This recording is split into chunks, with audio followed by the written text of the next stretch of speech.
المدح مثل العود الأزرق ما يمد ولا يساق إلا على قرم علومه بالفعول موكده. لا صدبوا جنب نصخيف وصدبوا كف الرقاق، علي الثمالي ما يجنب لين يبلغ مقصده.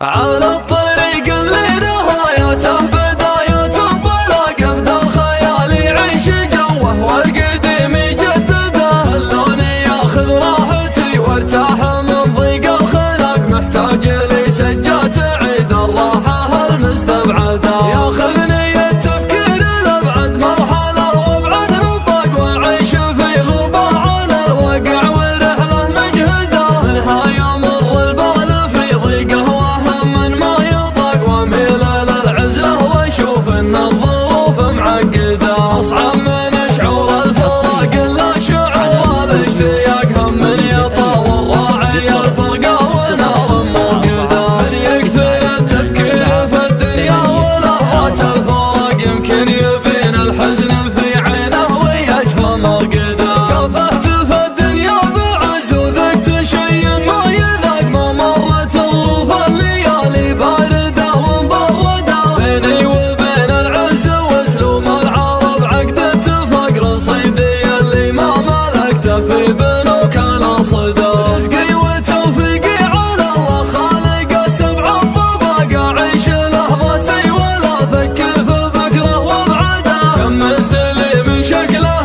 معافى وتفكيره معاق، يمشي على البيضاء برجلينه وعقله في يده. اللي ينفتح للشر باب يصير كانه في سباق، واللي نصيته في مجال الخير كانك تطرده. الخير والمعروف ما يجزى بصده وانشقاق، على الاقل اللي يتجمل فيك احد لا تجحده. هيا الرفيق الليلي يا ضاقت علي الارض ضاق، يسعدني اللي شفته اسعد واحد الله يسعده. صدره خلي من الحسد والحقد واسلوب النفاق، لا شفته بقل ضيقة الخاطر عساني مفقده. المدح مثل العود الازرق ما يمد ولا يساق الا على قرم علومه بالفعول موكده. صدبوا جنبان صخيف وصدبوا كفان رقاق، علي الثمالي ما يجنب لين يبلغ مقصده. اسمر معه للمرجله ما هو سريع على احتراق، يوم الاسامي بعضها بالانقلاب مهدده.